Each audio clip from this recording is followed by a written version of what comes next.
Assalamualaikum warahmatullahi wabarakatuh.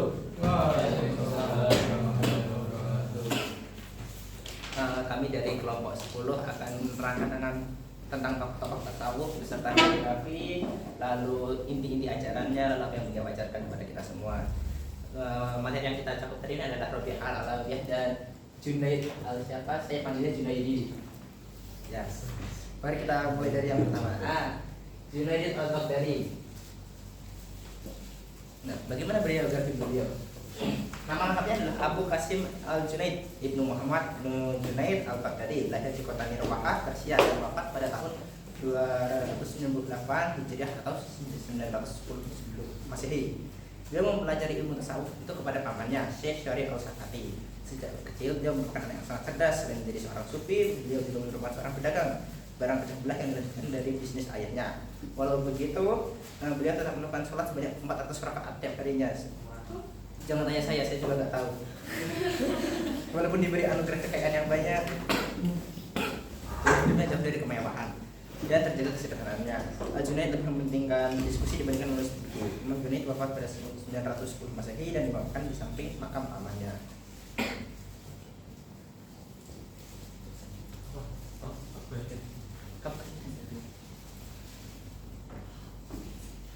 Oke, selanjutnya terkait tentang inti ajaran dari konsep tasawuf yang diberikan oleh Imam Junaid al-Baghdadi. Nah, untuk konsep tasawuf ini tuh sebenarnya dari beliau itu belum tersusun secara sistematis. Kenapa? Karena untuk konsep tasawufnya ini itu hanya disampaikan sama beliau baik verbal aja gitu, belum disusun sampai kitab-kitabnya atau segala atau yang sehingga ini tuh terkumpulkan lah gitu. Nah, beliau tuh ada satu statement yang mengatakan bahwa beliau tuh ngasih satu statement gitu. Kalau misalnya beliau mengetahui suatu ilmu yang ternyata lebih besar dari tasawuf, tentu beliau akan mencari ilmu itu untuk sekalipun harus dengan merangkap. Maksudnya di sini beliau merasa suatu ilmu tasawuf itu merupakan satu ilmu yang memang sangat luar biasa lah gitu. Sehingga kalaupun emang ada, itu pasti beliau akan, kalau emang ada yang lebih gede atau lebih luar biasa dari tasawuf, pasti beliau akan mencari dan menggapai begitu. Nah, di sini itu beliau memberikan poin-poin yang harus dicapai oleh seorang sufi untuk memperoleh marifat. Marifat itu harusnya dijelaskan nggak? Iya. Ya. Ya, oke. Jadi untuk mencapai marifat ini seorang sufi harus mencapai poin-poin berikut ini. Yang pertama itu seorang sufi harus meninggalkan kelakuan dan sifat-sifat yang buruk serta menjalankan hidup yang baik. Tentu untuk menjadi seorang sufi bahasanya mensucikan dirinya lah, mensucikan hatinya, serta juga memiliki akhlak yang baik juga.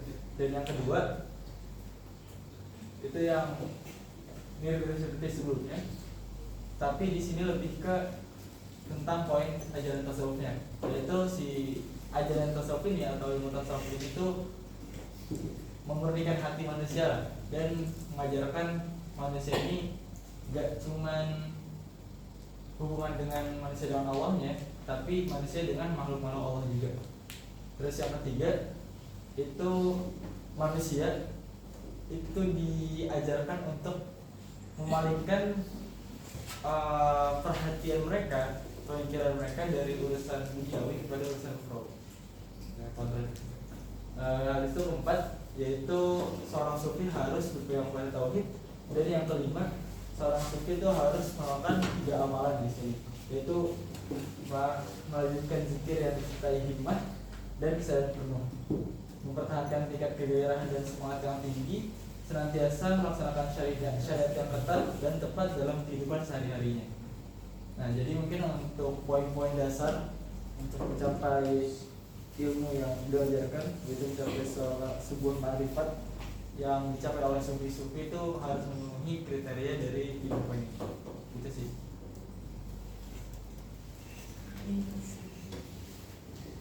Oke, semuanya sekarang kita kenalan sama tokoh sufi yang kedua ya. Nah, tokoh sufi yang kedua itu namanya adalah Rabi'ah al-Adawiyah. Oke. Kita kenalan dulu, jadi biografinya. Jadi nama lengkapnya adalah Rabiah binti Ismail al-Adawiyah al-Bashriyah al-Qasiyah. Dia lahir di tahun 95 Hijriah atau 719 Masehi, atau ada yang bilang juga 99 Hijriah bertepatan dengan 719 Masehi, tepatnya di Basra, dan wafat di kota itu juga di tahun 185 Hijriah atau 801 Masehi. Nah, secara singkatnya, dia itu sangat miskin, teman-teman. Jadi dia itu kan miskin ya, dia keempat dari 4 bersaudara. Makanya namanya adalah Rabi'ah, karena ya Arbaatun Rabi'ah gitu. Ya mudah lah ya. Nah terus habis itu dia itu nama apa ya? Nama bapaknya kan Ismail nih. Ismail ini pernah mimpi ketemu Nabi Muhammad.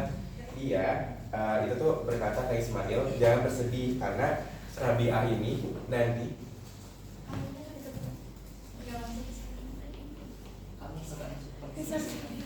Hai. Oke, kelihatan kan ya? Jadi si Rabi'ah ini itu tuh katanya nanti bakal jadi seorang wanita yang besar gitu lah, bermanfaat dan mulia. Jadi sejak kecil tuh dia tuh udah terkenal sebagai anak yang cerdas dan taat beragama. Nah, habis itu beberapa tahun kemudian itu ternyata bapaknya meninggal. Pas meninggal ini, habis itu disusul sama ibunya. Jadi sisa Rabi'ah sama saudaranya. Berarti ada berapa tuh saudaranya? 3, betul. Jadi ada 4 orang nih, mereka bertahan hidup lah gitu, sebatang kara. Bayangin aja, gila, kayak 4 orang doang kan. Nah, jadi yang ditinggalin itu karena dia sebenarnya keluarga miskin ya, satu-satunya dia ditinggalin sama bapaknya itu adalah cuma perahu. Nah, perahu ini itu tuh buat bekerja dong. Dia bekerjanya sebagai penarik perahu yang nyeberangin orang, tepatnya di sungai Dajlah. Nah, sisanya itu 3-nya itu tuh bekerja di rumah buat menenun kain sama memintal benang. Nah, di situ kota Basra tuh kebetulan dilanda berbagai bencana alam. Akhirnya mereka memutuskan buat pindah ke kota lain gitu. Karena mereka kan keringan sebagainya. Akhirnya mereka pindah. Nah, di kota itu kebetulan Rabi'ah sama 3 saudaranya itu kepisah, saudarinya itu kepisah. Akhirnya Rabi'ah itu harus cari penghidupan sendiri dong. Kebetulan banget pas lagi bekerja di situ, itu tuh dia diculik sama sekelompok penyamun gitu. Bayangin kalau udah diculik berarti diapain? Kalau zaman dulu jadi budak, bener. Rabi'ah itu kan udah cerdas, taat beragama, dia bisa nyanyi, dia pokoknya pinter lah. Pokoknya semua hal yang dikaitkan dengan kesempurnaan seorang wanita tuh Rabi'ah punya. Nah, karena dia jadi budak, akhirnya dia pun kayak laku gitu. Maksudnya kayak gimana ya? Suka pindah, harganya itu tinggi gitu. Nah, karena dia nggak punya kebebasan, dia berdoa dong sama Allah. Di sela-sela doa ini dia itu pernah istilahnya bernazar ya. Bernazar kalau misal dia bebas, dia bakal mendedikasikan hidupnya itu cuma buat Allah Subhanahu wa taala. Jadi dia itu bakal beribadah siang malam tak pernah lelah gitulah. Kebetulan banget satu malam itu tiba-tiba ada cahaya di atas kepala Rabi'ah keluar gitu. Nah, cahaya itu kayak lampu yang tiba-tiba tuh menyinari seluruh rumah gitu loh. Akhirnya majikannya takut dong, apaan nih orang penyihir gitu. Akhirnya majikannya itu takut. Nah, dia akhirnya ngebebasin Rabi'ah. Nah, sebelum Rabi'ah pergi, sebenarnya tuh si majikannya ini nawarin buat stay aja di sini, ntar gua provide makanan sama minuman, tapi nggak jadi budak lagi, jadi kayak emang orang biasa aja. Dia nggak mau dong, kan dia udah nazar nih. Akhirnya dia pergi. Nah, dia tuh perginya tebak kemana? Ke gurun pasir.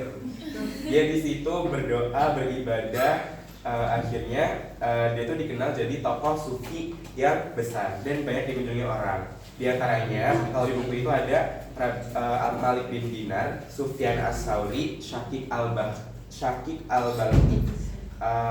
Dia tuh diktirnya dikit banget, dia kayak cuma beribadah.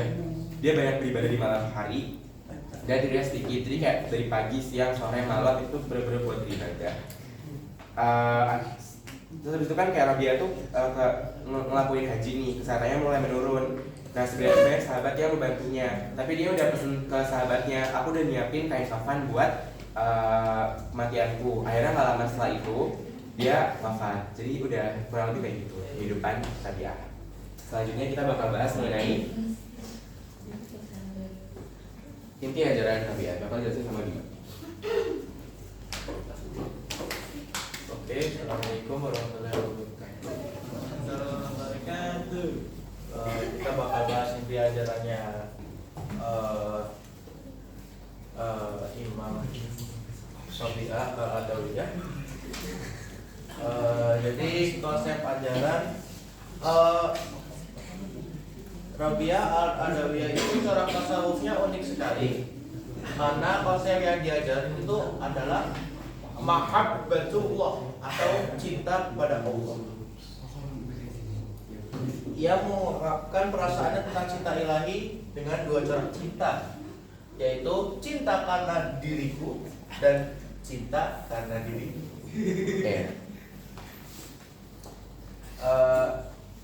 Apa itu cinta karena diriku? Sebentar.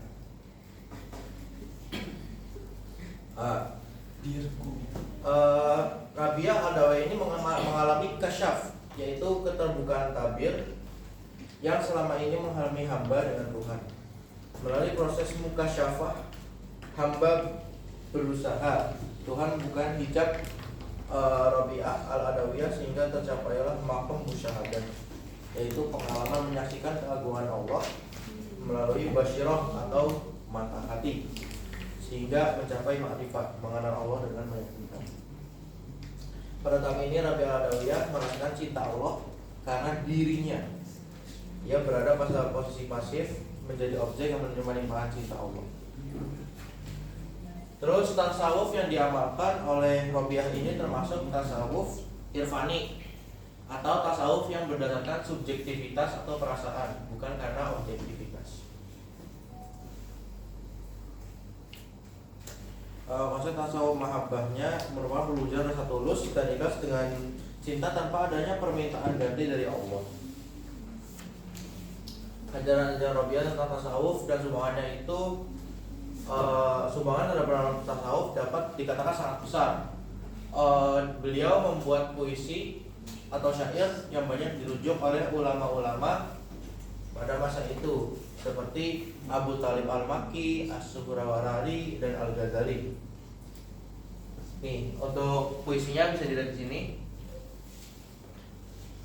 Aku mencintamu dengan dua cinta. Cinta karena diriku dan karena dirimu. Belum masuk. Oh, masuk film. Cinta karena diriku adalah keadaan senantiasa mengingatkanmu.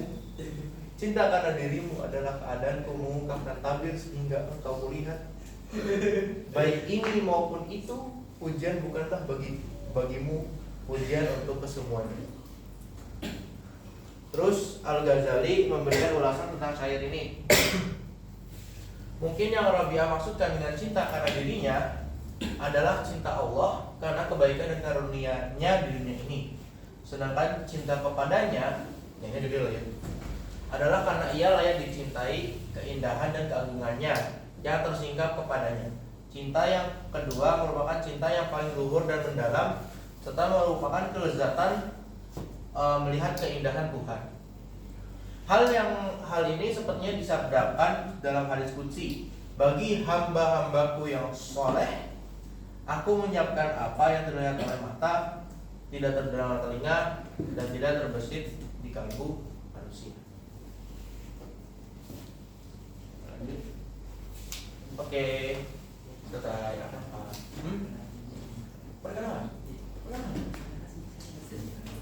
Ya udah. Ini namanya live ya kalau beberapa. Sekarang kita Q&A. Oke guys, yang mau bertanya Ada bertanya terkait tentang konsep ataupun inti ajaran